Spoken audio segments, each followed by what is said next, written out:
திருச்சிற்றம்பலம். அனைவருக்கும் அன்பான இனிய வணக்கங்கள் பல. இன்னைக்கு நம்ம மூல நட்சத்திரத்தை பத்தி பேச போறோம். மூல நட்சத்திரத்தினுடைய தேவதை யார்? மூல நட்சத்திரத்துல பிறந்தவாள்லாம் அந்த தேவதையை எப்படி பிரார்த்தனை பண்றது அப்படிங்கிற விஷயத்தை இன்னைக்கு நம்ம டிஸ்கஸ் பண்ண போறோம், விவாதம் பண்ண போறோம். இந்த மூல நட்சத்திரத்தினுடைய ஒரு சில விஷயங்கள் இன்னைக்கு நமக்கு யோஜனை பண்ணக்கூடிய நட்சத்திரத்துல ஒண்ணா வச்சுட்டு இருக்கா. இந்த மூல நட்சத்திரம்னா மாமியார் இல்லாத இடம் பார்க்கணும், மாமனார் இல்லாத இடம் பார்க்கணும், ஆண் மூலம் அரசாளும், பெண் மூலம் நிர்மூலம், இப்படின்னு என்னென்னமோ வழக்கங்கள் இருக்கு. முதல்ல இந்த மாதிரியான வழக்கு விஷயங்களுக்கு கிரந்தபூர்வமான ஆதாரம் எதுவும் இல்லை. எந்த நூல்கள்லையும் மூல நட்சத்திரத்துல உள்ளவாளுக்கு மாமனார் இல்லாத இடம் தான் பார்க்கணும், மாமியார் இல்லாத இடம் தான் பார்க்கணும், பெண் மூலம் நிர்மூலம், இந்த மாதிரியான வாக்கியங்களோ இல்லை இதை குறிக்கக்கூடிய வாக்கியங்களோ நேரடியாகவோ மறைமுகமாகவோ இல்லை. 27 நட்சத்திரங்களுக்குமே அப்படித்தான் இருக்கு. அந்த தேவதையினுடைய தன்மையை வச்சு அவளுடைய நடவடிக்கை இப்படி இருக்கும் இப்படி இருக்கும்னு சிலது யூகம் பண்றோம், அவ்வளவுதான். இன்ஃபரன்ஸ் தான் அதுவும்.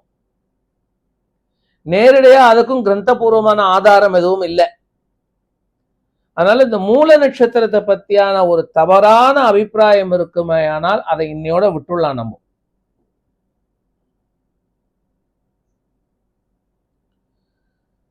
சரி, இந்த மூல நட்சத்திரத்தை பத்தி வேதம் என்ன சொல்றது? இந்த மூல நட்சத்திரத்துடைய தேவதை யாரு அப்படின்னு வேதம் என்ன சொல்றது முதல்ல பார்ப்போம். மூலம் பிரஜாம் வீரவதீம் விதேய பராச்யேத நிருதி பராச்சா அப்படின்னு வேதம் சொல்றது. மூல நட்சத்திரத்தினுடைய தேவதை நிருதி. இதுல ஒரு சின்ன விவாதம் இன்னைக்கு கூடுதலா பண்ண போறோம் நிருதிய பத்தி. இந்த நிருதினா யாரு? அஷ்டதிக்குன்னு நம்ம சொல்றோம் இல்லையோ, கிழக்கு தென்கிழக்கு, தெற்கு தென்மேற்கு, மேற்கு வடமேற்கு, வடக்கு வடகிழக்கு, இந்த 8த்துக்கும் பேரு அஷ்டதிக்குகள், 8 திக்கு. பாரதியார் சொல்றாரு, சென்றிடுவீர் 8 திக்கும் கலை செல்வங்கள் யாவும் கொணர்ந்திங்கு சேர்ப்பீர்பார். இந்த 8 திக்குகள் அப்படின்னு சொல்றோம். இதுல திக்குனா திசை. அப்போ 4 திசை தான், கிழக்கு தெற்கு மேற்கு வடக்கு, இந்த 4த்துக்கும் திசைன்னு பேரு.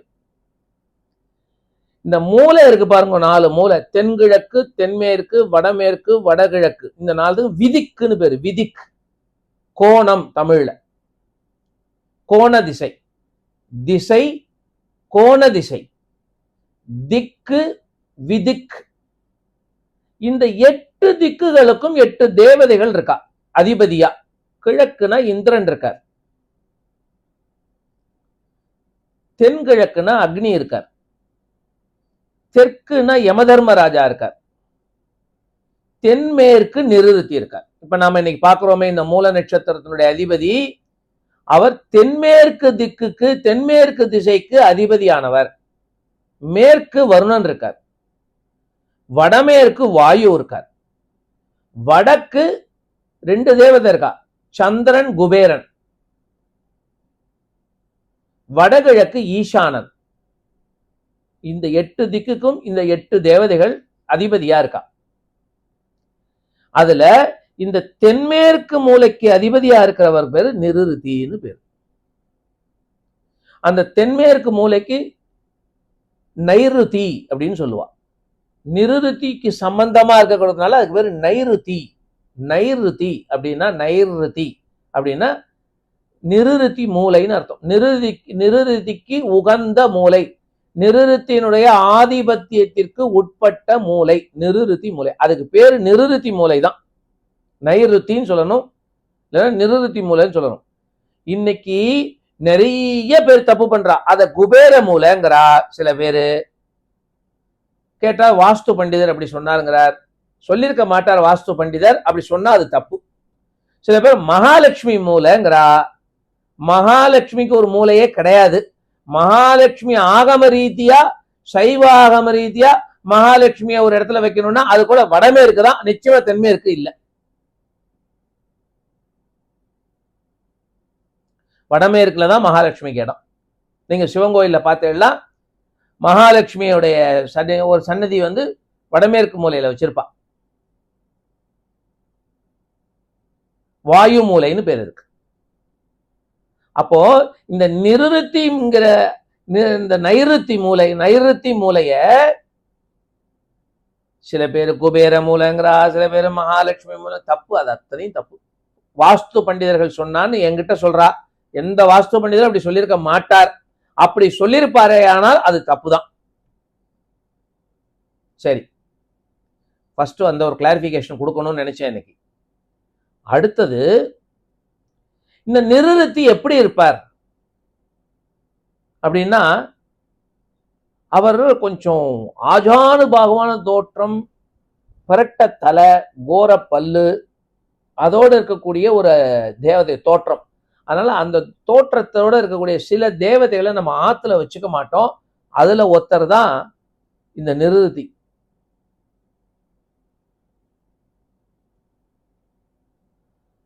அவரும் தேவதை தான், ஆனா ராட்சச ஸ்வரூபத்துல இருப்பார். அவர் கோர பல்லோட, பிரட்ட தலையோட, ஒரு ஒரு விதமான உடம்பு, கட்டுமஸ்தான ஒரு ராட்சச உடம்பு, இதோட இருப்பார். வைராக்கியத்துக்கு அதிபதி அவர், வைராக்கியத்துக்கு அதிபதி. அந்த நிருத்திய நம்ம ஆத்துல வச்சுக்காம தான் நம்ம பிரார்த்தனை பண்ணணும். அப்ப மூல நட்சத்திரக்காரா என்ன பண்ண முடியும்? நிருத்திய பிரார்த்தனை பண்ணணும். மூல நட்சத்திரக்காரா நிருத்திய பிரார்த்தனை பண்ணாதான் அவளுக்கு அந்த நிருத்தி தேவதையோட ஆசீர்வாதம் கிடைக்கிறது. அதனால அவ எடுத்த காரியங்கள் நல்லபடியா நடந்து முடிக்கிறது, அவளுக்கு வெற்றி வருது. இன்ஃபேக்ட் மூல நட்சத்திரம் இந்த ஆண் மூலம் அரசாளும்னு சொல்றாளே, அதுக்கு என்ன அர்த்தம்னா அவ கட்டுமஸ்தானான தேகமுடையவாளா இருப்பா. இந்த ஏன்னா அந்த அபிமான தேவதை, அந்த நட்சத்திரத்துடைய தேவதை நிருதிக்கு அந்த மாதிரி ஒரு கட்டுமஸ்தானான உடம்பு இருக்கிறதுனால நல்ல ராஜ லட்சணத்தோட இருப்பாங்கிறதுக்காக சொல்லியிருப்பாளோ என்னமோ. ஆனா ஆண் மூலம் அரசாலுங்கிறதுக்கோ பெண் மூலம் நிர்மூலங்கிறதுக்கோ எந்த விதமான சாட்சியும் இல்லை. அப்ப அந்த நிருத்தினுடைய அனுகிரகத்தை பெறுவதற்கு சூக்ஷமமா ஒரு வழி சொல்லி கொடுத்திருக்கா தெரியவா. கேரளாவில் தாந்திரிக சாஸ்திரத்துல இந்த மெத்தட்லாம் அவ ஃபாலோ பண்றா. என்ன பண்றா தெரியுமா? நிருத்திக்கு அபிமான தேவதை விக்னேஸ்வரன், கணபதி. அந்த நிருத்தி திக்குக்கு விதிக்கு அதிபதியா இருக்கக்கூடியவர், அபிமான தேவதையா இருக்கக்கூடியவர் கணபதி. அப்போ கணபதியை பிரார்த்தனை பண்ணினா நைருத்தியுடைய அனுகிரகம் கிடைச்சு, நிருத்தியுடைய அனுகிரகம் கிடைச்சு விடுறது. அதனால அதுக்கு பேரு கன்னி மூலைன்னு பேரு. கன்னிமூல கணபதிங்கிறா பாருங்க. தென்மேற்கு எப்படி வடமேற்கு மூலைக்கு அபிமான தேவதை மகாலட்சுமியோ, அந்த மாதிரி தென்மேற்கு மூலைக்கு அபிமான தேவதை கணபதி. நீங்க எந்த சிவன் கோயில வேணாலும் போய் பாருங்க, தென்மேற்கு மூலையில பிள்ளையார் சன்னதி இருக்கும். அப்படி இருந்தா அது ஆகம சாஸ்திரப்படி அந்த கோவில் கட்டியிருக்கான்னு அர்த்தம். சைவ ஆகமங்கள் சாஸ்திரப்படி ஒரு கோவில் கட்டியிருந்தாலே ஆனால் தென்மேற்கு மூலையில கணபதி சந்நிதி இருக்கும், விக்னேஸ்வரன் அங்க இருப்பார். காரணம், அந்த நைருதி என்கிற அந்த தென்மேற்கு மூலைக்கு அபிமான தேவதை கணபதி, இந்த நிருத்திங்கிற தேவதைக்கு அபிமான தேவதை கணபதி. அப்ப அந்த நிருத்தி கணபதியினுடைய அதீனத்தின் கீழே வந்துறார், கணபதியுடைய ஆதிபத்தியத்தின் கீழே வந்துறார். அதனால நிருத்தியை நம்ம நேரடியா கும்பிட வேண்டாம், இந்த மூல நட்சத்திரக்காரா விக்னேஸ்வரனை கும்பிட்டா போறோம், நிருத்தியுடைய அனுகிரகம் கிடைச்சிடும். என்னன்னா அந்த கான்சியஸோட கும்பிடணும். இந்த கான்சியஸ்ங்கிறது ரொம்ப முக்கியம். அததான் மாணிக்கவாசகர் சொல்றார், சொல்லிய பாட்டின் பொருளுணர்ந்து சொல்லுவார் செல்வர் சிவபுரத்தினுள்ளார் சிவனடி கீழ் பல்லோரும் ஏற்ற பணிந்து. நீ ஒரு விஷயத்தை பாராயணம் பண்றேன்னாப்பா குழந்தை, அந்த கான்சியஸோட பண்ணு அப்படிங்கிற.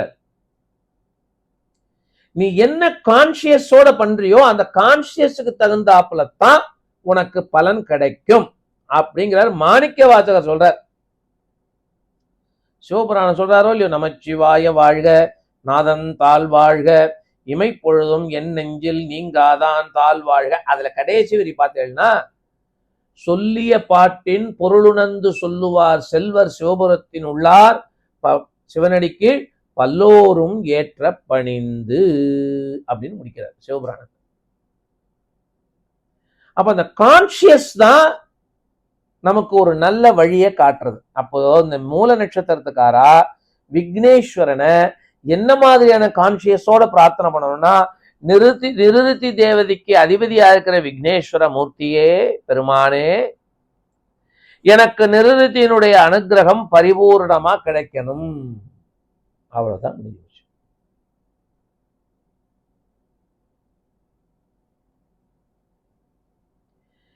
எவ்வளவு சுலபமான வழிகளை நமக்கு பெரியவா காமிச்சு கொடுத்துருக்க பாருங்க. இவ்வளவு நாள பல பேருக்கு அது கன்னி மூலை, ஒரு 50% பேருக்கு தெரிகிறது அது கன்னி மூலைன்னு. ஈசான்ய மூலையை சனி மூலைன்னு விடுறா. சரி, அதே மாதிரி அதுக்கு நேர் ஏத்த மூலை சனி மூலைங்க ஈசான்ய மூலைக்கு நேர் ஆப்போசிட்ல 180 டிகிரி ஆப்போசிட்ல இருக்கிறது பேரு கன்னி மூலை என்கிற நைருதி என்கிற தென்மேற்கு மூலை. அந்த தென்மேற்கு மூலையில விக்னேஸ்வர சன்னதியை நீங்க எந்த சிவன் கோயில வேணாலும் போய் பார்க்கலாம், அது இருக்கும். அப்படி இருந்தால்தான் அது ஆகம சாஸ்திரப்படி அமைக்கப்பட்ட கோவில்.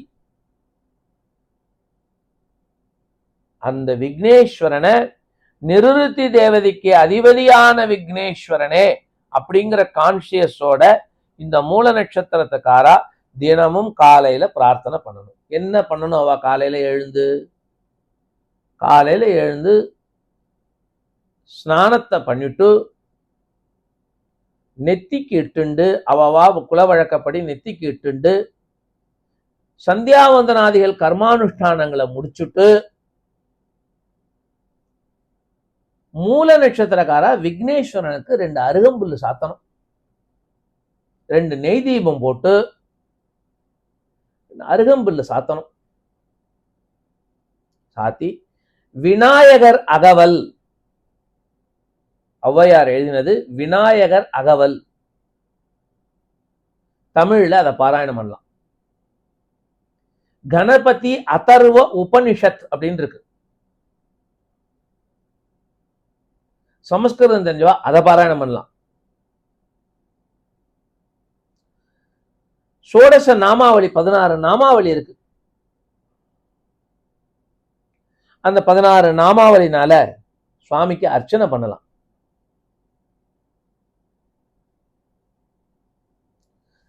தமிழ்ல ரொம்ப எல்லாருக்கும் லோக பிரசித்தமா ஔவையார் பாடின பாலும் தெளிதேனும் பாவும் பருப்பும் இவை 4ம் கலந்துனக்கு நான் தருவேன் கோலம் செய் துன்பக் கரிமுகத்து தூமணியே சங்கத்தமிழ் 3ம் நீ எனக்கு தா.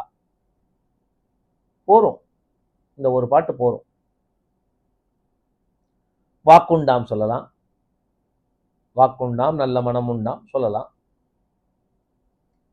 வேதம் தெரிஞ்சவா கணபதி உபனிஷத் சொல்லலாம்.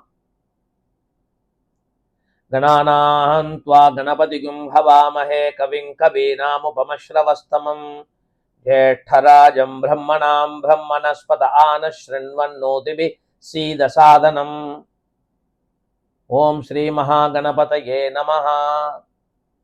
ஒரு இருக்கு சொல்லி நமஸ்காரம் பண்ணலாம். இப்படியாக கணபதி அவருக்கு விதானமே வேண்டாம்னு இருக்கு. அவருக்கு மஞ்சள்ல எடுத்து வச்சாலும் பிள்ளையார் தான், சந்தனத்துல எடுத்து வச்சாலும் பிள்ளையார் தான், பசுஞ்சாணத்துல எடுத்து வச்சாலும் பிள்ளையார் தான், ஆற்றங்கரை ஓரத்திலும் பிள்ளையார் தான், அரச மரத்த நிழலிலும் பிள்ளையார் தான், வினைகள் தீர்ப்பவராக இருக்கக்கூடியவரும் பிள்ளையார் தான். இந்த பிள்ளையார், இந்த அருமையான இந்த வேர்டு பாருங்க, பிள்ளையார். இந்த மாதிரியான அடைமொழி மற்ற தெய்வங்களுக்கு பொதுவா வர்றதில்லை. முருகனார் அப்படின்லாம் நம்ம சொல்றது இல்லை. அதுக்காக முருகன் மட்டும் இல்ல, இந்த பிள்ளையாருங்கிற விஷயத்துக்கு அவ்வளவு சௌலபியத்தை கொடுத்துருக்கா, அவ்வளவு சுலபத்தை கொடுத்துருக்கா. ஒரு அந்யோன்யம் நம்மளோட வரணுங்க தான் பிள்ளையார்.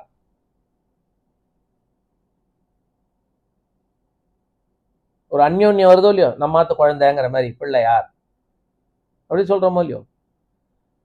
இந்த மூல நட்சத்திரக்காரா இந்த விநாயக பெருமானை பூஜை பண்ணி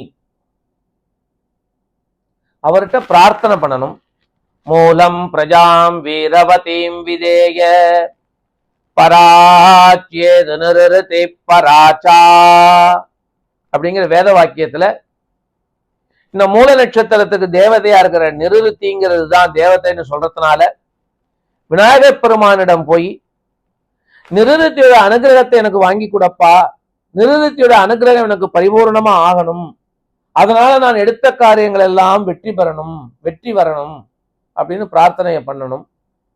அவளுக்கு நிருதியோட அனுகிரகம் பரிபூர்ணமாகணும்னு விநாயக பெருமான் வழியாக மூல நட்சத்திரக்காரா அத்தனை பேருக்கும் நிருதியோட அனுகிரகம் பரிபூர்ணமாகணும்னு எல்லாம் வல்ல ஒப்பிலாமலை அம்மை சமேத மாசிலாமணி ஈஸ்வரனையும் சிவகாம சுந்தரி சமேத ஆனந்த நடராஜராஜமூர்த்தியையும் பிரார்த்தனை செய்கிறேன். திருச்சிற்றம்பலம். ஹரே கிருஷ்ணா.